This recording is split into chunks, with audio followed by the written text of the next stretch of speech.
Le jeudi 17 juillet 2003, à Chambly, Lynn Massicotte, une femme de 43 ans, se prépare à aller à Québec. Elle a rendez-vous avec Alain Perrault, un célibataire de 41 ans, père d'une fillette de 5 ans, avec qui elle entretient des échanges sur Internet depuis 2 mois. Lynn a prévu de faire garder sa fille Catherine par son amie Manon Lessard, qui tente de la dissuader de se rendre chez cet homme. Là, je suis pas d'accord. Je trouve que c'est loin, je suis pas d'accord. Je lui demande si elle veut que je l'accompagne. On doit s'en aller en vacances bientôt. On prend les deux les mêmes semaines de vacances parce qu'on a prévu d'aller au chalet à Francine, faire des activités ensemble, puis bon. Puis elle décide d'y aller pareil. Mais là, je dis avant de partir, tu vas me laisser les coordonnées. Lynn n'a aucune crainte. Elle rappelle à son amie que plusieurs personnes font connaissance grâce à des sites de rencontres. Mais pour calmer ses inquiétudes, elle accepte de lui laisser le numéro de téléphone d'Alain Perrault. Elle m'avait dit, je pense pas de me ramener, je vais me prendre une chambre d'hôtel, puis je me ramènerai demain matin, mais je t'appelle. Inquiète-toi pas, je t'appelle. C'était l'entente. Lynn ne donnera jamais de nouvelles à son amie, pas plus qu'à sa fille. Elle rêvait d'une fin de semaine idyllique. Elle vivra plutôt un horrible cauchemar qui marquera à jamais le destin de ses proches et celui d'Alain Perrault.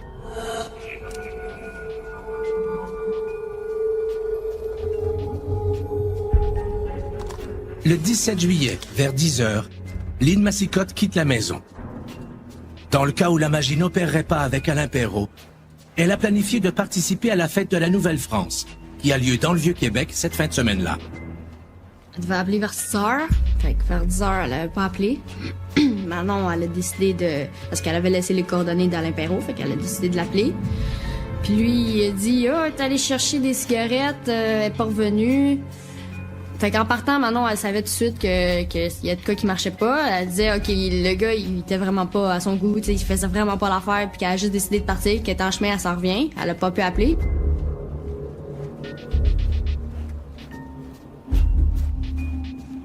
Manon n'est pas rassurée par sa conversation avec Perrault.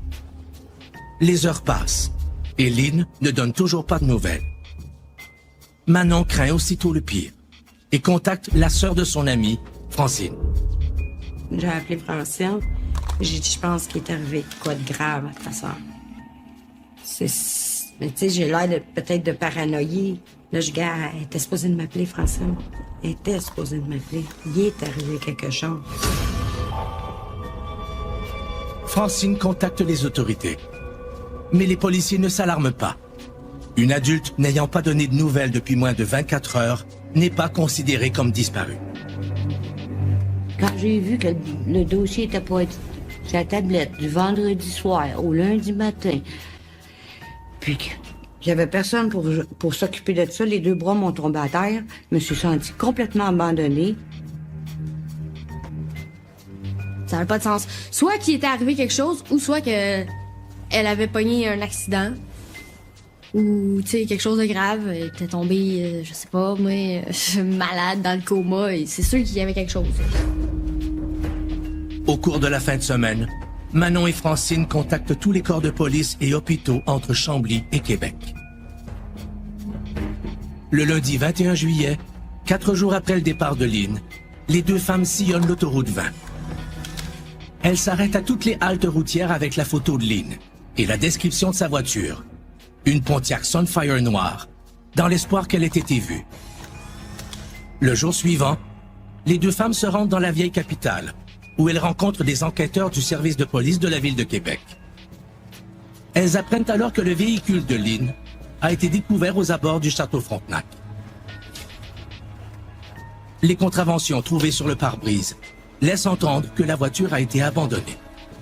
Les enquêteurs mesurent alors la distance qui sépare le siège du conducteur des pédales. Ils découvrent ainsi que Lynn, une femme de petite taille, ne pouvait pas être au volant de la voiture. Le jour même, les enquêteurs contactent Alain Perrault, possiblement la dernière personne à avoir vu Lynn Massicotte.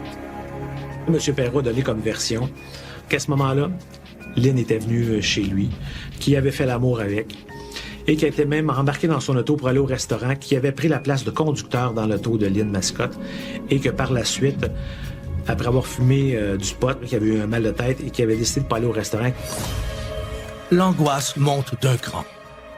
Les deux femmes parcourent le quartier Limoilou et le Vieux-Québec, rue après rue, avec des photos de Lynn.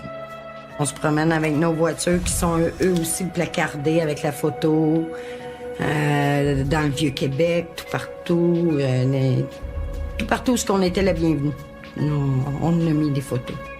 Elles font même appel aux médias, qui manifestent aussitôt leur intérêt pour l'affaire. Je parle aux journalistes, j'ai tous les journalistes. Ils veulent savoir qu'est-ce qui s'est passé, ils veulent savoir c'est qui Lynn, puis c'est qui ce fille-là, tu sais. Perrault doit maintenant affronter des journalistes qui font de lui le suspect tout désigné.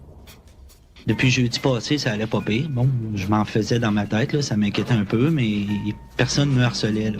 Ce matin, là, ça a été l'explosion. Francine et Manon décident de mettre davantage de pression sur l'homme et commencent à épier ses déplacements. Je me suis mal étudiée, je me suis mis à le faire suivre.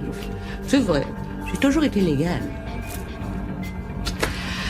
On se rend en Québec, on surveille, on lâche pas. Le 24 juillet, une semaine après la disparition de Lynn, un policier se présente à l'appartement d'Alain Perrault. Les enquêteurs, à l'époque, avaient obtenu un mandat général pour expertiser la scène de l'événement qui, selon eux, était chez M. Perrault. Donc, ils se sont présentés à sa résidence avec un mandat de perquisition et un mandat général. On cherche le moindre indice qui pourrait inculper Perrault et on saisit son ordinateur. Outré, il se dit victime d'une terrible erreur. Quand les policiers sont rentrés dans la maison d'Alain Perrault pour le perquisitionner, ils ont ramassé tous ses secrets. Ils ont ramassé la balayeuse aussi. Et effectivement, il y avait les cheveux de Lynn. Ça a certifié, ça a confirmé pour la police que c'est vrai qu'est-ce que je leur racontais, que Lynn était allée là. Et on n'a rien trouvé de spécial là, suite à la perquisition concernant des éléments, des traces de sang ou des traces de sperme. Malgré les recherches effectuées, le mystère entourant la disparition de Lynn Mascotte reste complet. Où se trouve Lynn? Les policiers trouveront-ils des indices leur permettant de la retracer? Le 24 juillet 2003, à Québec, après une intense semaine de recherche, Lynn Mascotte reste toujours introuvable. Alain Perrault est le suspect principal, mais les enquêteurs ne détiennent aucune preuve contre l'homme, qui leur offre toujours sa collaboration. Les proches de Lynn demeurent convaincus qu'il est responsable de sa disparition. Plus rationnel, les enquêteurs scrutent le passé de la femme dans l'espoir d'y trouver des explications.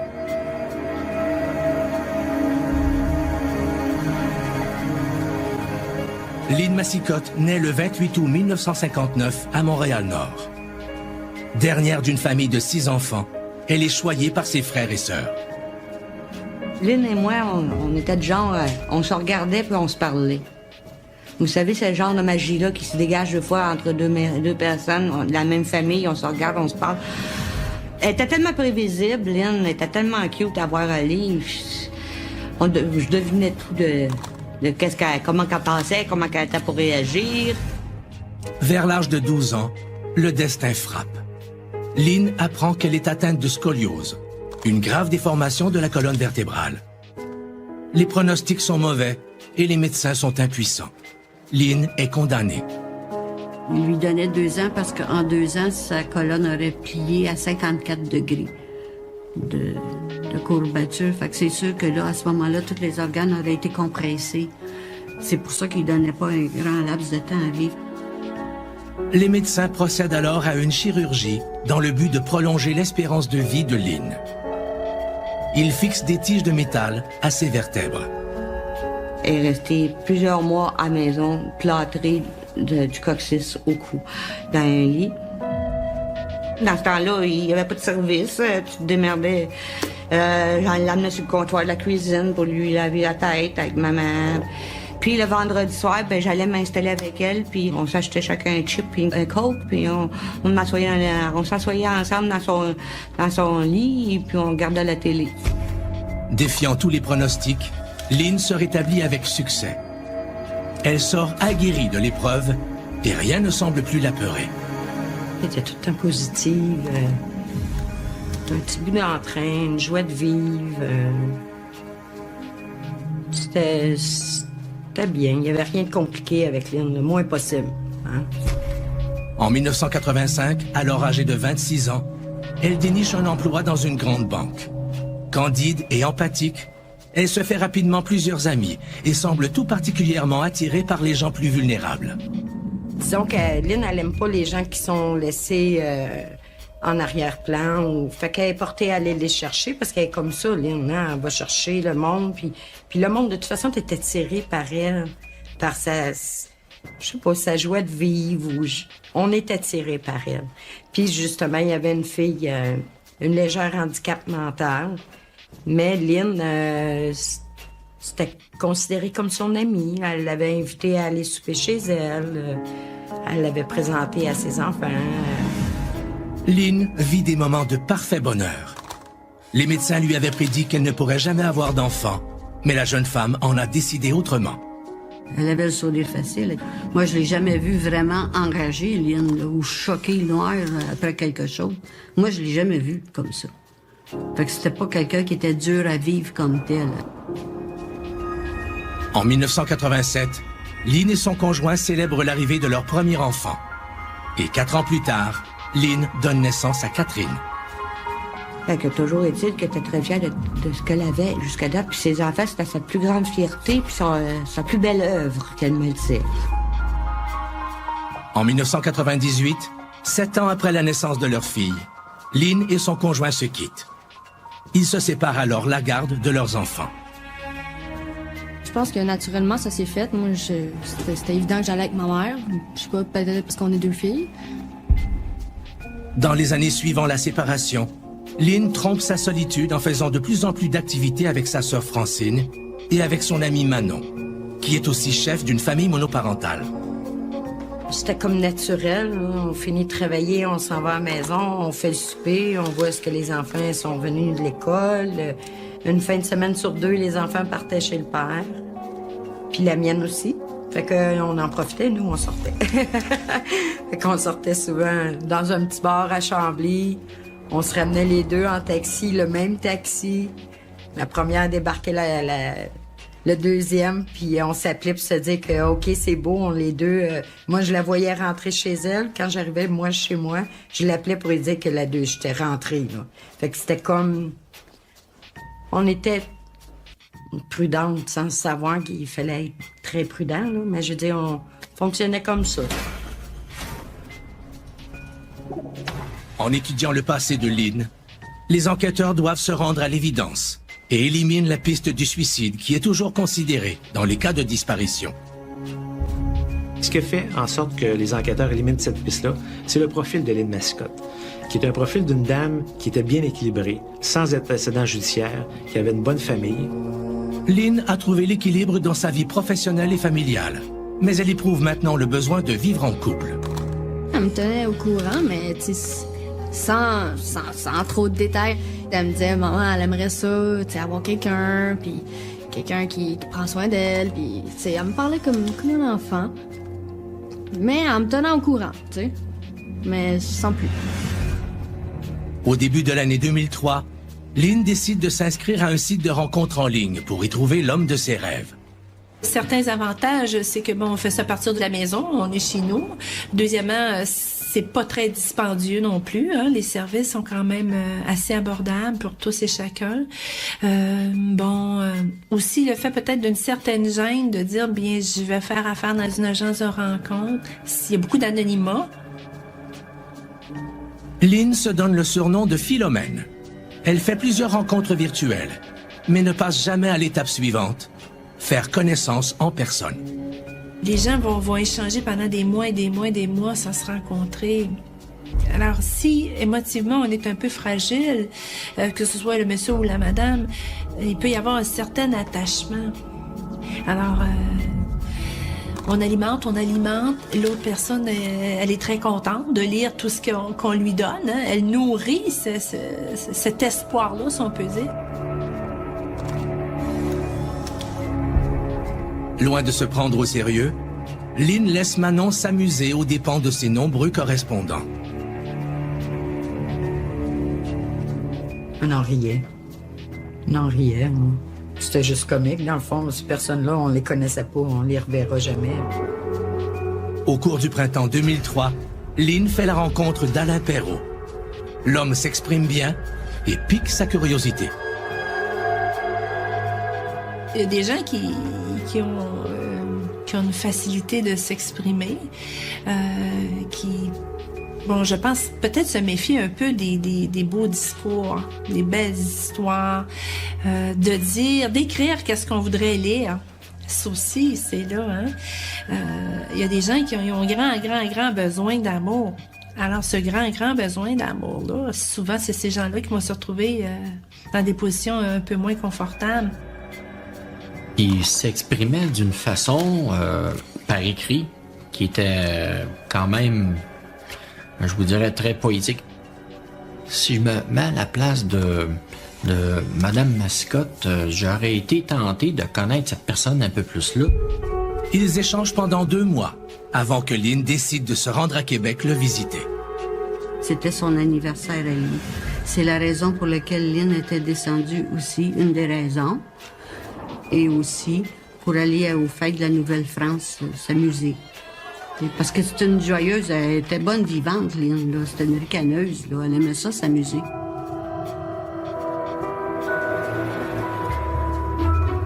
Et si Lynn Massicotte avait tout simplement décidé de ne pas révéler tous ses plans à son amie et à sa fille? Si elle avait fixé des rendez-vous avec d'autres correspondants, serait-il possible que Perrault ne soit pas le dernier à l'avoir vue vivante?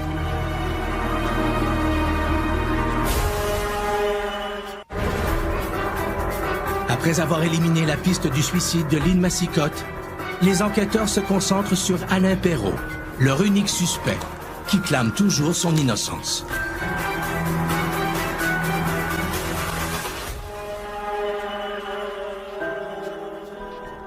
Peut-être qu'elle avait un deuxième rendez-vous. C'est possible.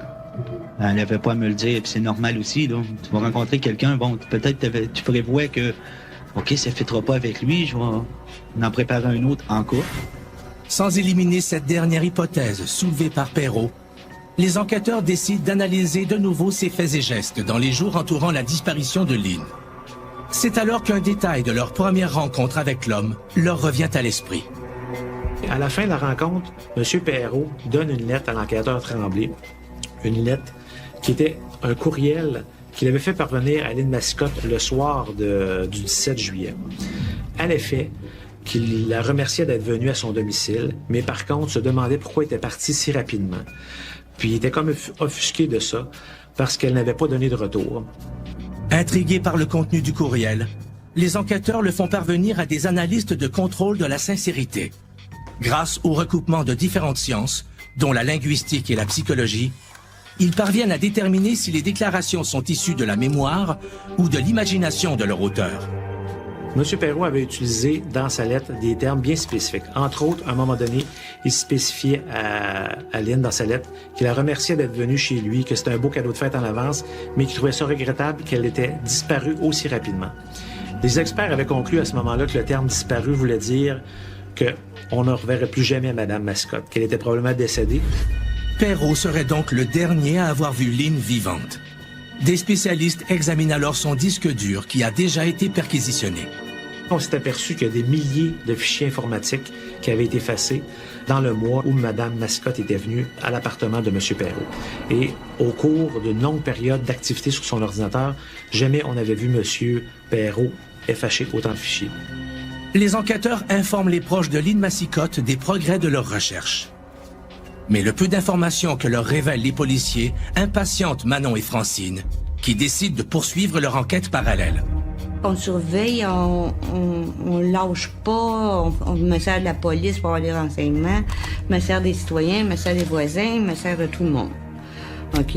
Puis là, avec tout ce que j'entends, puis j'apprends, puis OK, j'en arrive OK, lui, je sais quel genre de gars que j'ai à faire.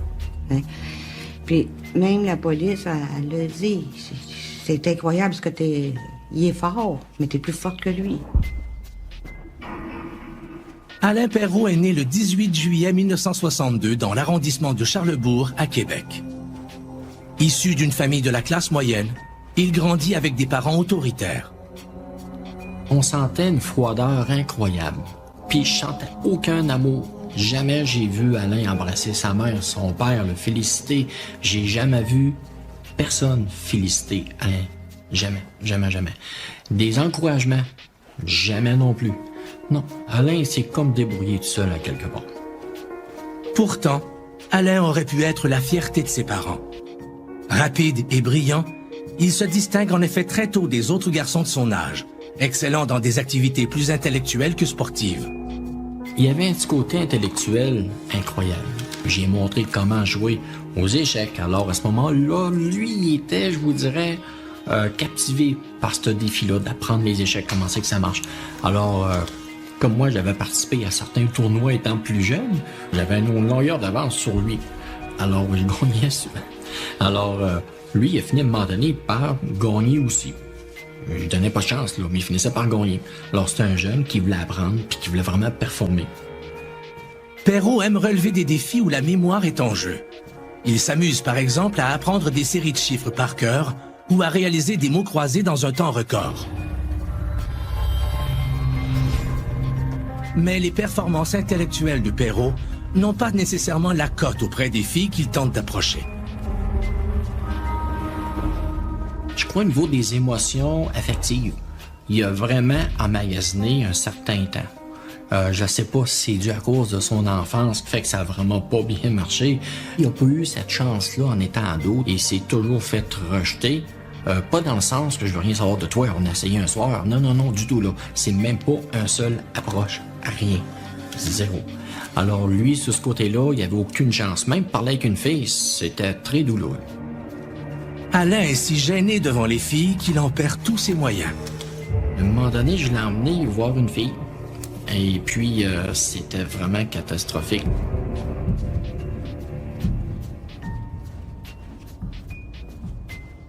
Les filles me disaient tout le temps non. Non, le caractère, elle donne pas. Même si Alain ne parlait pas, son attitude marchait pas. C'est à cette époque que le tempérament de Perrault commence à changer. Si on lui demandait de répéter, son intonation, son attitude changeait, mais carrément. Il n'y avait plus la même attitude. Vous aviez le doigt à une prise. À la deuxième prise, c'était très sévère. Là. La troisième prise, ça allait pas bien. Alors oui, il vous le montrait gentiment le premier coup. Le deuxième coup, il y avait peut-être quelques mots plates à travers ça, mais il n'y avait pas de troisième coup. Impossible. Il était intolérant. Perrault semble de plus en plus se passionner pour des activités qui le coupent du reste du monde. En 1980, il obtient un emploi de croupier, mais ses patrons le congédient seulement quelques jours après l'avoir embauché.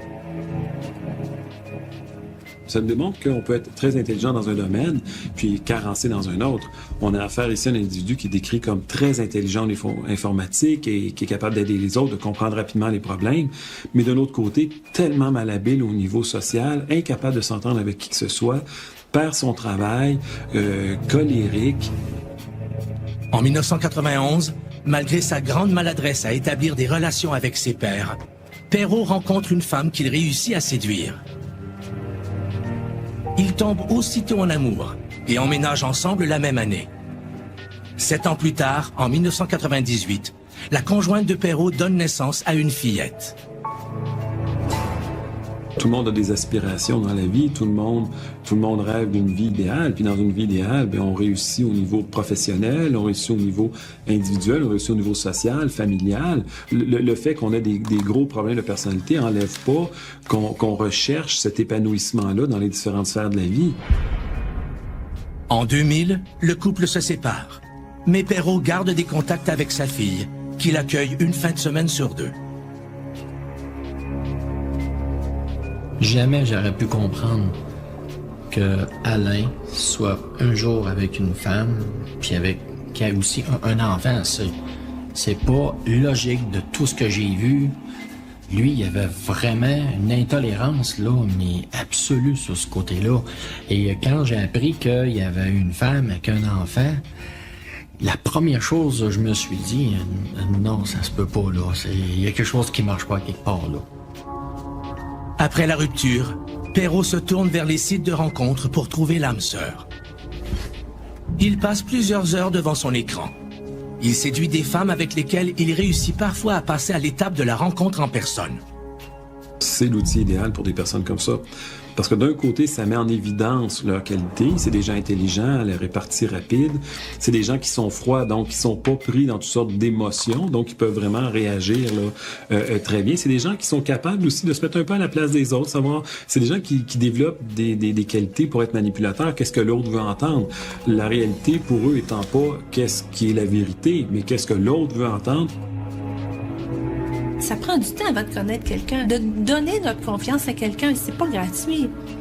Alors, le manque d'objectivité dans ces relations-là, souvent, ça va nous amener sur des voies ou des pistes qui vont nous faire vivre des émotions très désagréables. Mais les femmes qui acceptent les rendez-vous de Perrault déchantent rapidement. Elles ne reconnaissent pas l'homme dépeint dans les messages et mettent fin à tout échange, évitant de justesse ses colères. C'est quelqu'un qui est extrêmement narcissique, extrêmement sensible. La moindre remarque, la moindre frustration peut déclencher des colères vives. Donc, c'est un individu, habituellement, ces gens-là, tant qu'ils obtiennent ce qu'ils veulent, tant qu'on les valorise, qui vivent pas trop de colère. Mais c'est des individus qui peuvent exploser à la moindre frustration. Francine, la sœur de Lynn Massicotte, n'a pas peur de Perrault et le talonne sans relâche. C'était la guerre des nerfs. C'est lequel des deux qui lâcherait le premier, quelque part. Mais moi, l'acharnement que j'avais, c'est la vie qui a fait que je l'ai eu.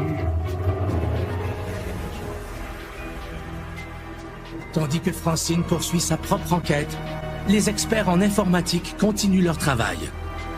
À l'aide de logiciels spécialisés, ils récupèrent d'autres fichiers supprimés, révélant des informations terriblement incriminantes.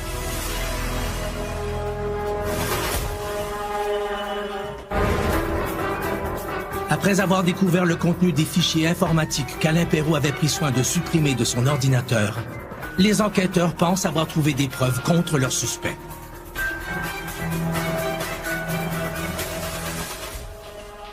On a trouvé qu'il avait consulté des sites la veille concernant des viols et concernant des agressions sexuelles sauvages et qu'il avait consulté le lendemain de la disparition, il avait consulté des sites de meurtres au premier degré et des meurtres suivis d'une agression sexuelle.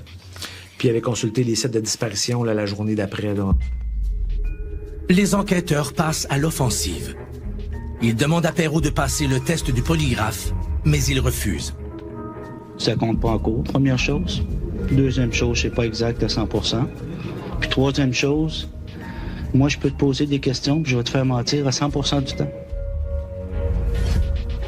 Le refus de Perrault renforce les soupçons des policiers, qui ne peuvent cependant pas l'obliger à passer ce test.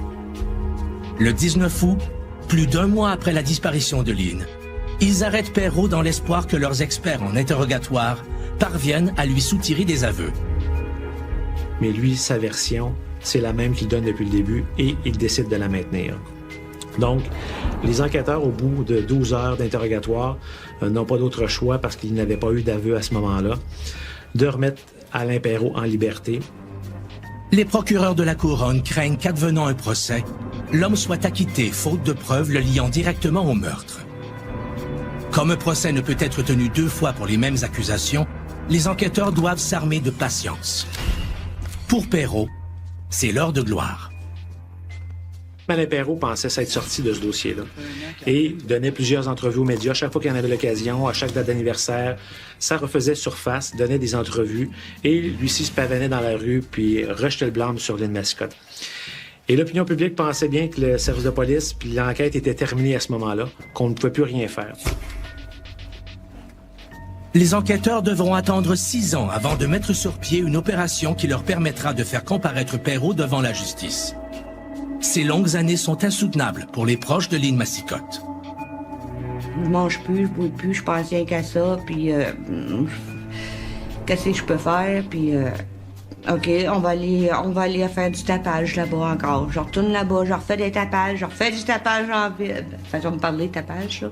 Je refais mon show encore. Là, les journalistes embarquent avec moi. En janvier 2009, les enquêteurs du SPVQ se réunissent avec les dirigeants de la Sûreté du Québec pour évaluer l'épineux dossier d'Alain Perrault. Par la suite, de nombreuses réunions s'en ont suivi pour mettre en branle, bien entendu, une dizaine de mois plus tard, le projet d'infiltration majeure, qui est un projet où on amène un individu à entrer en confiance avec certaines personnes et, bien sûr, dans le but d'avoir des aveux de sa part et que cette personne-là vienne à dire la vérité. Les enquêteurs s'unissent à des agents d'infiltration de la Sûreté du Québec et de la Gendarmerie royale du Canada. Ils mettent sur pied une opération au nom de code Mr. Big. Ils inventent de toutes pièces une fausse organisation criminelle dans laquelle Perrault montrait les échelons. Mais leur plus grand défi reste d'entrer en contact avec l'homme sans éveiller ses soupçons. Si quelqu'un demandait là, il était plus du style à dire « Va t'acheter de monde, puis j'ai pas d'affaire à toi ».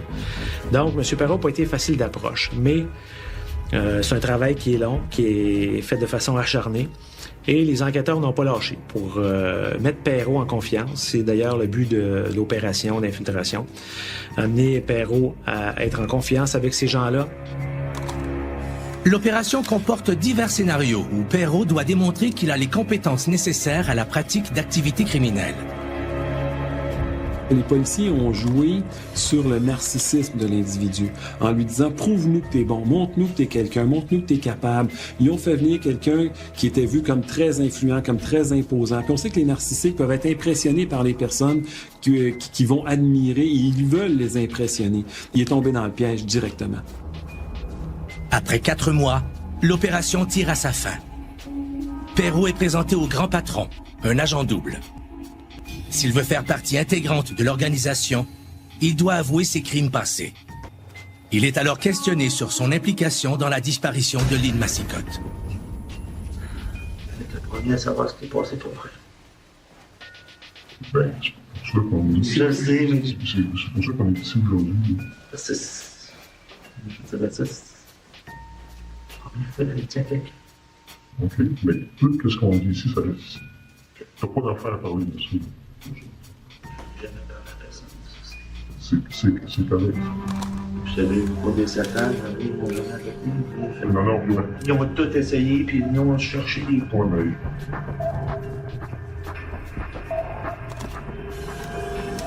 mais... Le 17 juillet 2003, vers 18h, Perrault est impatient de voir Lynn Massicotte pour la première fois en chair et en os.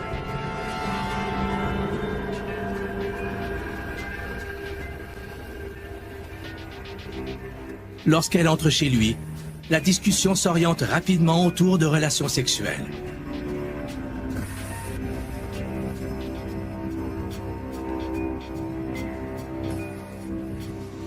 Oui, elle est venue me connaître un petit peu, elle n'a pas voulu. Perrault tente un rapprochement, mais Lynn repousse ses avances.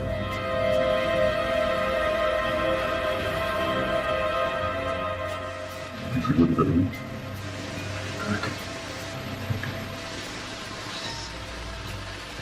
Malade, mais c'est ça. Frustré, il plaque Lynn contre le mur et la saisit par le cou. La femme ne peut rien devant la force de son assaillant et meurt asphyxiée. Le récit est à glacer le sang, mais l'agent double doit obtenir le plus de renseignements possible. Il n'y a pas eu un son. Je suis arrivé jusqu'au lit. OK.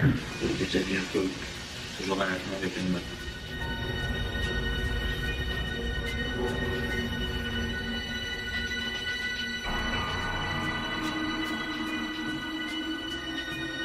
Perrault transporte son corps sur son matelas pour avoir une relation sexuelle. Mais il en est finalement incapable.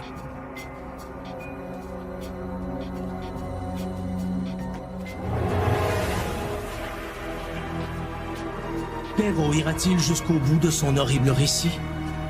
Après des années d'attente à chercher le moyen d'extirper des aveux à l'homme, le moindre faux pas de l'agent double pourrait faire avorter l'opération. Le 11 janvier 2010, l'opération imaginée par différents corps policiers pour obtenir les aveux d'Alain Perrault sur le meurtre de Lynn Massicotte entre dans sa phase finale. Le meurtrier livre avec détail le récit de la soirée du 17 juillet 2003 à un agent double qu'il croit être au sommet d'une grande organisation criminelle.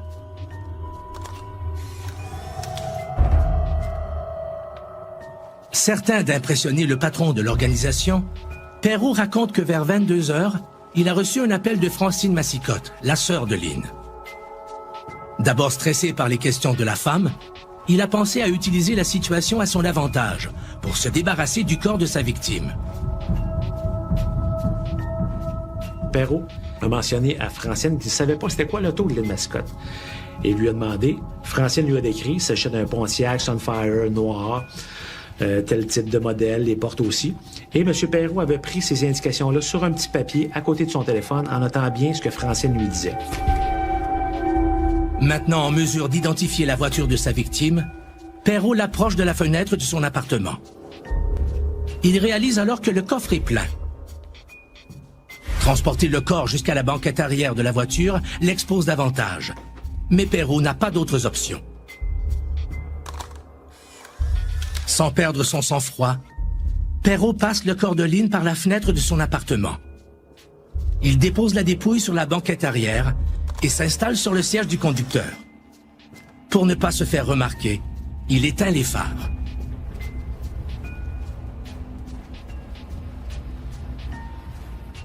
Pour s'assurer que Perrault n'est pas en train de mentir dans le but d'intégrer la bande criminelle, l'agent double lui demande des détails que seul le meurtrier de Lynn Massicotte pourrait connaître. Dans derrière la voiture. Devant l'arrière, OK. Dans le coffre, il était Mais moi, je connais ma sœur. Je savais qu'elle travaillait l'équipement de pêche. Je savais qu'elle avait une pelle. Je savais qu'elle avait une boîte. Je savais qu'elle avait son petit kit d'urgence. Quand il a dit qu'il a ouvert le coffre qui était plein, ben c'est comme s'il avouait que c'était lui. Il n'y a personne qui savait. Il a dit des choses que seuls les enquêteurs savaient et nous, on savait. Lors de l'interrogatoire dans la technique de Mr. Big, M. Perrault avouera qu'il est allé disposer du corps de Lynn Massicotte sur la rive sud et qu'il a descendu sur les battures du fleuve, qu'il a vu un petit poste électrique, qu'il a sorti le corps de l'auto, qu'il a descendu le corps sur les battures et qu'il a disposé du corps de Lynn Massicotte à cet endroit-là. J'ai juste déposé là, tu l'as lancé. Non, je t'ai enlevé le doudou. OK. J'ai laissé descendre un petit peu là. J'étais là en bas, je l'ai enlevé plus loin. Mais malgré les précautions qu'il prend, Perrault néglige quelques détails. Il y avait eu de la terre de retrouver sur les roues côté passager. Cette terre-là avait été analysée par un laboratoire à Québec et nous avait démontré que ça provenait du bord du fleuve. C'est des traces de terre rouge. J'ai repris son auto, il a versé du neige, je l'ai mis comme d'une doudou pour l'an. C'est ça, le linge de doudou. J'ai pas pris son auto pour l'an. Suite à ces déclarations, Perrault croit être monté dans l'estime du grand patron. Il vient en fait de fournir aux enquêteurs les éléments qui le placent hors de tout doute comme étant le meurtrier de Lynn Massicotte. Cette même soirée-là, je procéderai à son arrestation au terminus d'autobus de Sainte-Foy pour l'amener à la centrale du Parc Victoria pour qu'il soit interrogé encore une fois pour savoir et comprendre pourquoi il avait posé ce geste-là à l'époque. Mais M. Perrault n'a pas fait d'aveu supplémentaire lors de cet interrogatoire. L'arrestation de Perrault réjouit les proches de Lynn Massicotte et les enquêteurs, qui, pendant 6 ans, n'ont jamais perdu espoir. Le lendemain, ils sont venus me chercher, puis ils m'ont expliqué un petit peu qu'est-ce qu'ils avaient fait. Il y était 4-5 enquêteurs qui avaient travaillé sur ce cas-là, en cold case, là. Puis c'était quasiment, c'était juste, ils broyaient pas tellement qu'ils étaient contents, fiers de leur travail. Moi aussi, j'étais bien fière. J'ai été très fière. Le 17 janvier 2011, Le procès d'Alain Perrault s'ouvre au Palais de justice de Québec. Il plaide non coupable à une accusation de meurtre au premier degré. Perrault espère voir l'enregistrement de ses aveux retiré des preuves fournies par la couronne. Il prétend avoir fait ses déclarations sous pression. Mais la requête des avocats de Perrault est rejetée par le juge. L'intégralité de ses confessions est finalement montrée aux membres du jury. Le 11 février, les jurés rendent leur verdict. Même si on est convaincu, noir de tout doute, qu'il devrait être déclaré coupable du meurtre au premier degré, on reste toujours avec un certain stress que quelque chose que les jurys n'ont pas compris ou qui a été mal expliqué à la cour. Alain Perrault est déclaré coupable de meurtre au premier degré. Il est condamné à la prison à perpétuité sans possibilité de libération avant 25 ans. Un mois plus tard, le 9 mars, les avocats de Perrault tentent de faire renverser le jugement. Près de 2 ans plus tard, en mai 2013, la Cour d'appel se prononce toutefois en faveur du verdict préalablement rendu.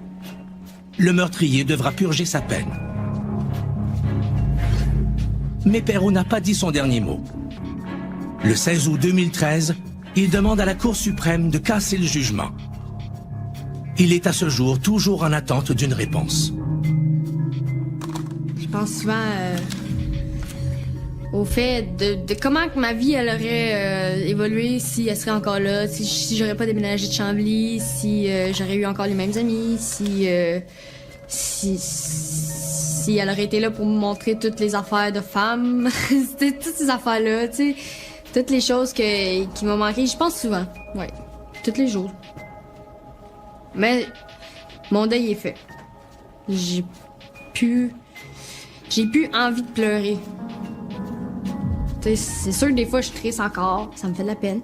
Mais je pense que c'est quand que le verdict a été donné, sentence coupable, là, je pense que ça, sans le vouloir, sans m'y attendre, sans rien, ça l'a clos quelque chose. Tourner la page.